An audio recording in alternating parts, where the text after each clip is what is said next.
Hello. ಈ ingredients ಎಲ್ಲ ಇವತ್ತು ಬನ್ಸಿ ರವೆದು ಉಪ್ಪಿಟ್ಟು ಮಾಡೋಕ್ಕೆ. ರೆಗ್ಯುಲರ್ ಉಪ್ಪಿಟ್ಟು ಪ್ರೊಸೀಜರೇ, ನೀರು ಟೈಮಿಂಗ್ಸ್ ಎಲ್ಲ ಡಿಫರ್ ಆಗುತ್ತೆ ಅಷ್ಟೇ. ಇದು ಯಾಕಂದರೆ ಇದು ಸ್ವಲ್ಪ ರೆಗ್ಯುಲರ್ ಉಪ್ಪಿಟ್ಟು ರವೆಗಿಂತ ದಪ್ಪಕ್ಕಿರುತ್ತೆ. ಸೊ 1 ಲೋಟ ಅಷ್ಟು ಉಪ್ಪಿಟ್ಟು ರವೆ, ಅದಕ್ಕೆ ಸೇರಿದಂಗೆ 3 ಲೋಟ ಅಷ್ಟು ನೀರು ಬಿಸಿ ಮಾಡ್ಕೊಂಡಿದ್ದೀವಿ, ಬೇಗ ಕುದಿ ಬರ್ಬೋದು ಅಂತ. ಇಲ್ಲೆಲ್ಲ ವೆಜಿಟೇಬಲ್ಸ್. ಈಗ ಪ್ರೊಸೀಜರ್ ನೋಡೋಣ. ಇದು ನಮ್ಮ ಚಾಯ್ಸು, ಎಲ್ಲನೂ ಇರಬೇಕಂತಿಲ್ಲ. ಸೊ ಈಗ ಬಾಣಲಿಯಲ್ಲಿ ಫಸ್ಟ್ ಎಣ್ಣೆ ಹಾಕ್ಕೊಳ್ಳೋದು. ಒಂದು 50 ಗ್ರಾಮ್ ರೆಗ್ಯುಲರ್ಲಿ.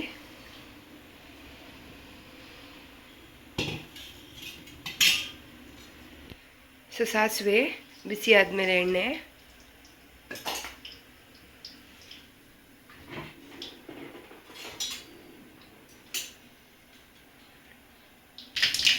ನೆಕ್ಸ್ಟು ಹಿಂಗು,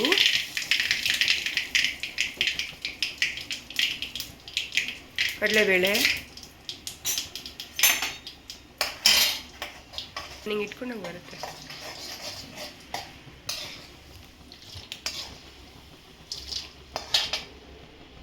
ನೆಕ್ಸ್ಟು ಕರಿಬೇವು, ಮೆಣಸಿನ್ಕಾಯಿ. ಬನ್ಸಿ ರವೆಗೆ 3 ಮೆಣಸಿನ್ಕಾಯಿ ಎಕ್ಸ್ಟ್ರಾ ಬೀಳುತ್ತೆ ರೆಗ್ಯುಲರ್ಗಿಂತ, ಯಾಕಂದರೆ ಅದು ಸಪ್ಪೆ ಇರುತ್ತೆ ಸ್ವಲ್ಪ ರವೆ ತುಂಬ. ಈರುಳ್ಳಿ,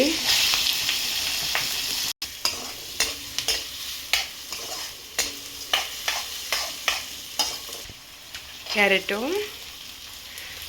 ಸೊ ಹಾರ್ಡಿಂದ ಸಾಫ್ಟ್ ವೆಜಿಟೇಬಲ್ಗೆ ಸೀಕ್ವೆನ್ಸ್ ಆ್ಯಕ್ಚುಲಿ ಜಾಸ್ತಿ ಬೇಯಕ್ಕೆ ಟೈಮ್ ತೊಗೊಳುತ್ತೆ, ಅದು ಫಸ್ಟ್ ಹಾಕಬೇಕು.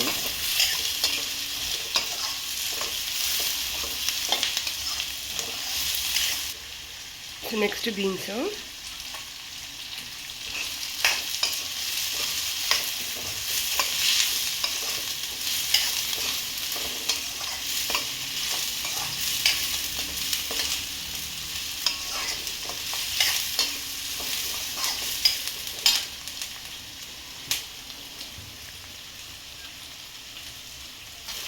ಟೊಮೆಟೊ.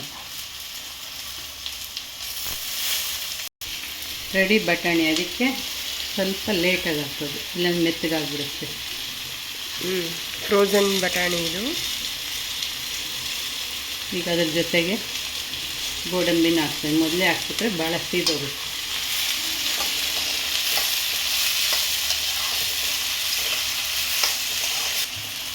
ಸೊ ಬಿಸಿ ನೀರು ಹಾಕ್ತಿರೋದು ಕುದಿ ಬೇಗ ಬಂದುಬಿಡುತ್ತೆ, ಇಲ್ಲಾಂದರೆ ಟೈಮ್ ಲೇಟ್ ಆಗುತ್ತೆ ಉಪ್ಪಿಟ್ಟಾಗೋಕ್ಕೆ. ಈಗ ಬೆಲ್ಲ, ಉಪ್ಪು. ನಮ್ಮ ಮನೇಲಿ ಬೆಲ್ಲ ಹಾಕ್ತೀವಿ, ಎಷ್ಟೊಂದು ಜನ ಹಾಕಲ್ಲ. ಇದನ್ನು ಕುದಿಯಕ್ಕೆ ಬಿಡಬೇಕೀಗ ಚೆನ್ನಾಗಿ ಬಾಯ್ಲ್ ಆಗಂಗೆ. ಇದಕ್ಕೆ ಬೇಕಿದ್ರೆ ಆಲೂಗಡ್ಡೆನೂ ಸೇರಿಸ್ಕೋಬೋದು, ನಮ್ಮ ಮನೇಲಿ ಸ್ಟಾಕ್ ಆಗೋಗಿದೆ. ಸೊ ಇದು ಇವಾಗ ಚೆನ್ನಾಗಿ ಕುದಿ ಬಂದಿದೆ ನೋಡಿ, ಕುದೀತಾ ಇದೆ. ಈಗ ಸ್ಲೋ ಆಗಿ ರವೆ ಸೇರಿಸ್ಕೊಳ್ಳೋದು. ಫ್ಲೇಮ್ ಕಡಿಮೆ ಮಾಡಿಕೊಂಡು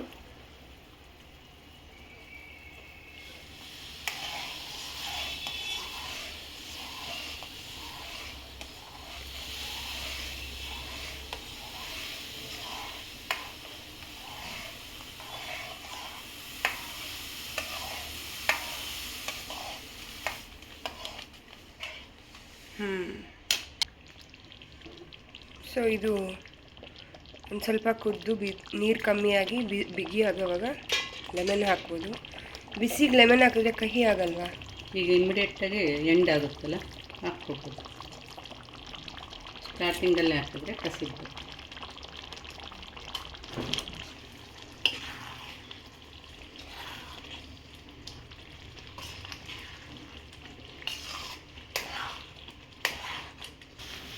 ಸೊ ಇದು ಆಲ್ಮೋಸ್ಟ್ ಹೀರ್ಕೊತಾ ಇದೆ. ಹೀರ್ಕೊಂಡ್ಮೇಲೆ ಉದುರಾಗುತ್ತಂತೆ. ಸ್ವಲ್ಪ ಆರಕ್ಕೆ ಬಿಟ್ಬಿಟ್ರೆ ಫುಲ್ ಉದುರು ಬರುತ್ತೆ. ಮೆತ್ತ ಬೇಕಾಗಿರೋರು ಇನ್ನೊಂದು 1/4 ಗ್ಲಾಸಷ್ಟು ನೀರು ಹಾಕ್ಕೋಬೇಕು.